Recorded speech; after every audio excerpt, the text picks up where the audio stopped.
GTA 5, everyone knows what this game is. Initially released on the 17th of September in 2013, it boasted a varied and replayable, compelling story. It also boasted a truly amazing online component with multiple modes from survival to heist to free roam to racing, and as such the variety of this game quickly made it popular. However, I believe that with the recent news and rumours of a potential release date for GTA 6 and the current climate within GTA 5, the future will be a little bleak for this game. Once I heard that there was going to be a GTA 6 release, I decided that I should go back and play GTA 5. And what I found in the game was, for me personally, having so many good memories of this game, I found it to be a little lacking and upsetting compared to what I remembered, and I'm going to get into why I believe that GTA 6 is dying. So what I believe to be the biggest killer of this game is the in-game economy. Over the last few years, it's pretty clear to see that the GTA economy has had an inflation issue, with the dollar being worth significantly less than it was in 2013. I think the best example I can give of this is looking at the average prices of cars. So in 2013 to 2014, average road car cost you about 200,000, yeah? And on top of this, earning 200,000 was hard, as you'd have to grind the violent drum mission over and over. However, if you look at it today, that is not the case at all. I believe that the new and large amount of DLC content has made money making easier, with both heists, businesses, weekly events, bonuses and free giveaways, meaning that people have more money, so the price of items have increased. I mean, the best way you can see this increase is looking at the cost of a wrench in the gun shop. It's just over $7,000, which is ridiculous when you think about it. And I believe that this increase caused by DLC content has led to players either cheating, modding, grinding, or buying shark cards. And I believe this is possibly the biggest issue currently within the game. It's this buying, these microtransactions, pushing up the prices of everything else. The more shark cards are bought, the more money goes into the game. The more the prices are raised, the more shark cards are bought. I mean, like I said earlier, 200,000 for a road car was the average in 2013, yeah? 2018, 2019, the average for a road car is now 1.5 million. That's a 525% increase in the average cost of a car within this game. And violent drum, you couldn't even make any money off that now. Heists, while they're useful, you do have to grind them 3 or 4 times to be able to afford the higher tier aircraft, supercars and weapons. It could be possible that this was an intentional move by Rockstar. I mean, increasing this inflation and lowering the value of the GTA dollar means that they make more microtransactions, but it also could be done in conjunction with GTA 6, where they're trying to push people out of 5 and into 6, where the economy would be more balanced. I hope that's not the case, but it would make sense. But I believe that the economy is the main reason why this game's dying, because it has a number of knock-on effects. The second, which I've touched on, but I'm going to go in a little more detail, is the pay-to-win culture within the game. I believe that the inflation has led to this developing quite a lot in the game, whereas in the early game it was more about your skill and level rather than how much money you could pump, real life money you pumped into the game. And if you want to see an example of skill versus money, you go to the gun shop and you can see it straight away. Original release guns for the game were originally level locked, so you need to be level 100 for an RPG, level 120 for a minigun, this kind of stuff. So you'd work the missions, unlock the guns.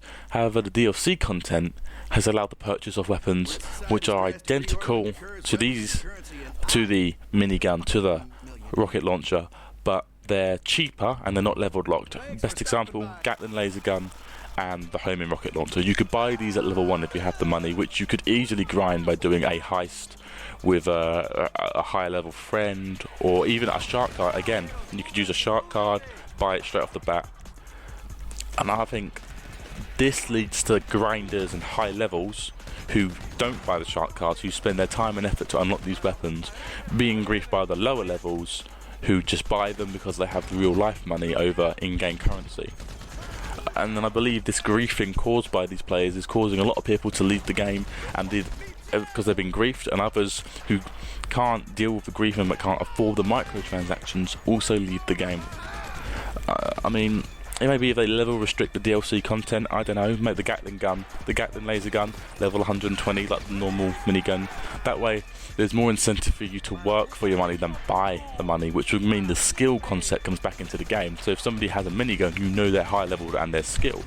Whereas now everyone has these laser weapons, these knockback guns.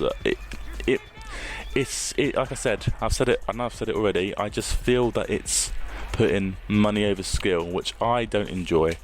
I enjoy grinding for my items. It gives me incentive to play the game rather than to spend the money.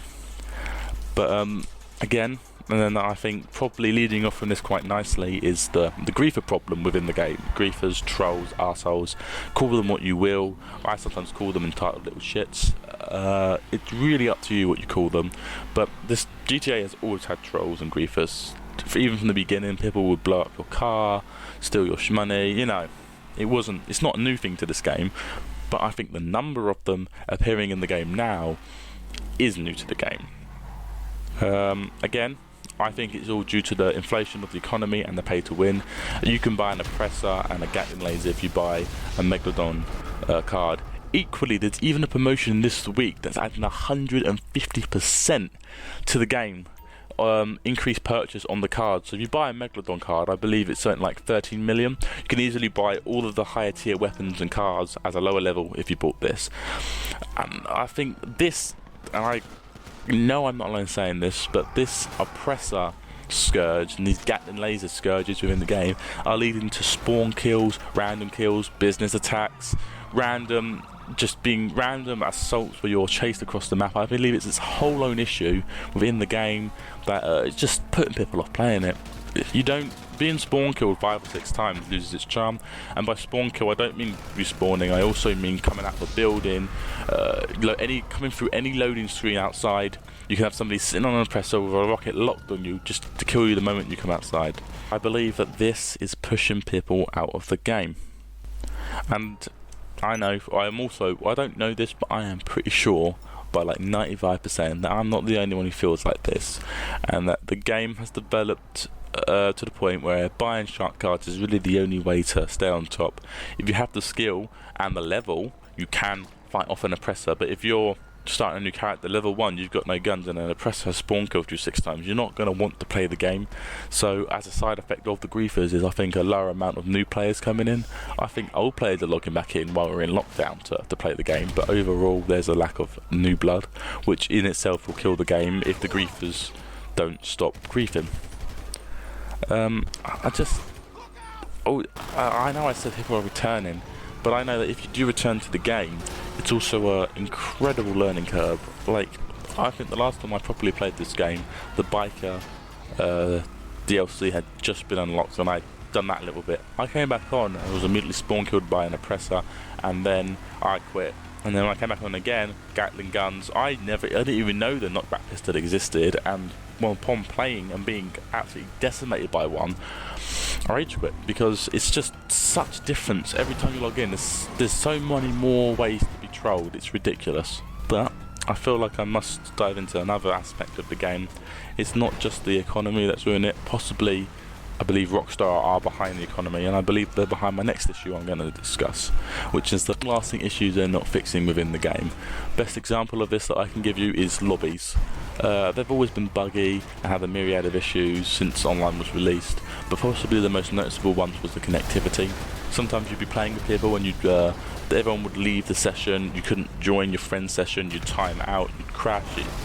There was so many issues. All you have to do is look up the Rockstar support boards and you can see these issues lining up into 2020. Even a day ago, you can see people complaining about the same issues over the last 7 years, and it's not being fixed. I believe that when people see that these issues aren't being fixed, but DLC content is being released, that it paints Rockstar in a negative light. It shows them to be money obsessed, that they're releasing content specifically to make money, but whereas they can improve the game, they're not doing that.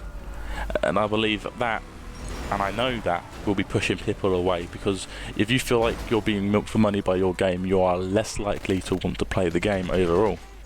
which is sad to see because this is a good game. I mean, moving on from all the negatives, I just want to say that it is still a good game.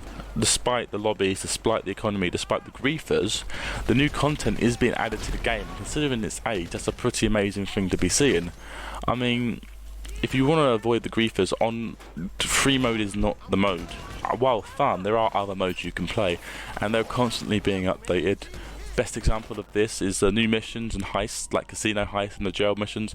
They add a bit of variety into the game. It's just new content for you to consume. It's a bit. I found both the jail missions and the casino heist incredibly fun to do, and it allowed me to meet up with some of my older friends back onto line and play these missions again. Have that new sense of enjoyment, which I appreciated it, but it feels like a band-aid on the wider issue. The economy, the overall bugs, the griefers, the pay to win, the microtransactions, it's still all there, and they seem to be releasing content to patch this up, and I think they're just going to keep doing this until they have a more solid announcement on GTA 6, and then I believe the support for this game will drop rapidly, and I think maybe within a year it will be a handful of people playing on it. But currently, if you're playing it now, despite all of these issues, the game is still bursting with players. If you can log into a session, most of the time the lobbies are full of people, 30 players, businesses. It's still a lot of people going on, although the businesses aren't so much businesses, they're more of use for their perks now. The different abilities that you can use as a CEO or a biker are pretty handy, but still there's a lot of players in there. Within there, equally, if you join a mission and heists, it doesn't take you that long to get a full lobby of players within your game. So I do think that this game is definitely dying slowly, but it's not dead yet. I think it's got a year, maybe 2 years left before it actually stops being a usable, enjoyable game. So that is my take on GTA as a game. I believe that it is dying for sure. It's easily to see. I think the money and the transactions are going to kill it in the next 2 years. But that being said, it is still a fun game to play. It's not as fun as it used to be. It requires more grinding and real life money to really have that same satisfaction as you'd have in the olden days. But for a returning player, they can get back into it. The new missions and modes content is fun to do. If you can afford to buy the businesses and the arena and the casino heist, if you can afford these things, they are incredibly fun to do, but you have to afford them. I really do feel that they're milking their money cow now. I think it's on it. I know I said it, but all through this video, it's on its last legs. They're milking it dry now. But I'm hoping that before this game dies, we get GTA 6 with an equally compelling online mode that we can all enjoy. And yeah, I believe that is all I have to say on this game. If you've enjoyed this video, leave a like. If you'd like to see something on this channel, I'm not the only one. There's 3 people on this channel doing a variety of stuff: films, games, comics, whatever, news on the wider gaming and film industries. We are covering a huge spectrum of items. If you want to see something on that, please leave a comment of what you'd like to see, and we can get onto that. But yeah, if you enjoyed this video, again, like and subscribe. Thumbs up, but you can't see me. And have a good day, I suppose. Have a great day.